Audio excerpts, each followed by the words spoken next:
खुलुमबाय मोनाबिलिनि रादाबाव बयखौबो बरायबाय। गिबिनि साब्दित दङ 31 जानुवारिसिम बेसेन होनाङा जासे मोनगोन गेस सिलिन्डार। सोलिफु दाननि 31 खालारसिम मोननो हागोन फ्रि एलपिजि सिलिन्डार। बे अफार बादियैब्ला नोंथाङा सिलिन्डार बुक खालामनायनि उनाव गासैबो रांखौ मोनफिननो हागोन। नाथाय नोंथाङा फ्रियाव सिलिन्डार मोननो थाखाय खालामनो नांगोन पेटीएम एपजों बुकिं। पेटीएम एपआ गासैबो कम्पानिनि गेस सिलिन्डार बुक खालामनायाव बे अफारखौ होगोन। बे फ्रि अफारखौ मोननो थाखाय सिगाङाव पेटीएम एपनि गेजेरजों गेस बुकिं खालामनो नांगोन। गेस सिलिन्डार मोननायनि उनाव सिलिन्डार बायनायनि रांखौ पेटीएमनिफ्राय केशबेक मोननो हागौ। बे केशबेकआव 700 रांसिम मोननो हागौ गेस बुकिं खालामग्रा बिथांमोना। नैथियाव दङ बिटिसिनि जर'खा एसेम्बलि जथुमायाव BPF दोलोनि MCLAफोरा बाहागो लायाखै। दिनै बिटिसिनि जर'खा एसेम्बलि जथुमाया जागायबाय। बिटिसिनि बुंथिगिरि कातिराम बर'नि मासि सामलायनायाव दिनै बिटिसिनि जर'खा एसेम्बलि जथुमखौ खुंफुंनाय जायो। बे जथुमनि गेजेरजों मुस्रि अफिरम महनायकआ बिटिसिनि लोगो बुंथिगिरि महरै सायख'जाबाय। गुबुन फारसेथिं बे जथुमायाव BPF दोलोनि MCLAफोरा सासेबो बाहागो लायाखै।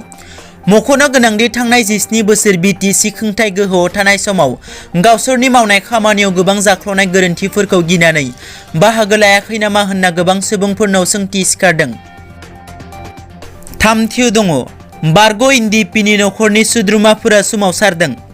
जुबथेसालिनिफ्राय उदां खालामनांगौनि दाबिजों जुबथेसालियाव जोबनानै दोनजानाय बारग' एनडिपिनि नखरनि सोद्रोमाफोरा मैया चिरां जिल्ला बेंगिरि मावख'नि लांगोनायाव सोमावसारदों। मख'नो गोनांदि हारिनि थाखाय गावनि नखरखौ गारनानै हाथियार हमनाय बारग' एनडिपि सोद्रोमाफोर आरो एनडिपिनि गायसनगिरि आफादगिरि बिर जोहोलाव रन्जन दैमारिया दिनैसिमबो जुबथेसालिनिफ्राय उदां जायाखै। नखरनि सोद्रोमाफोरा बुङोदि बिथांमोना जेनेरेल निमाहा मोननांगौ, जेलनिफ्राय थाबैनो गनांगौ। बाकी समफोराव जुदि बेबादिनो थाबाय थायोब्ला एसेम्बलि इलेक्शननि सिगांनो जुदि बिथांमोनखौ बख'नायनि लाहार फाहारा जुदि जायाब्ला जोङो राजा लामाफोराव जथिनांगौ बाध्यता जानो हागौ होनना रोखा बुंथियो। ब्रैथियाव दङ प्रमद बर'आ बुंदों BPF दोलोआ दासान्दि पिकनिक जागासिनो। दिनै क'क्राझार सहरनि बड'फा नोगोराव थानाय बड'लेण्ड हायुङारि गौथुमनि एसेम्बलि हलाव बिटिसिनि जर'खा एसेम्बलि जथुम खुंफुंनाय जायो। मख'नो गोनांदि बे जथुमायाव BPF दोलोनि सासेबो MCLAफोरा बाहागो लायाखै।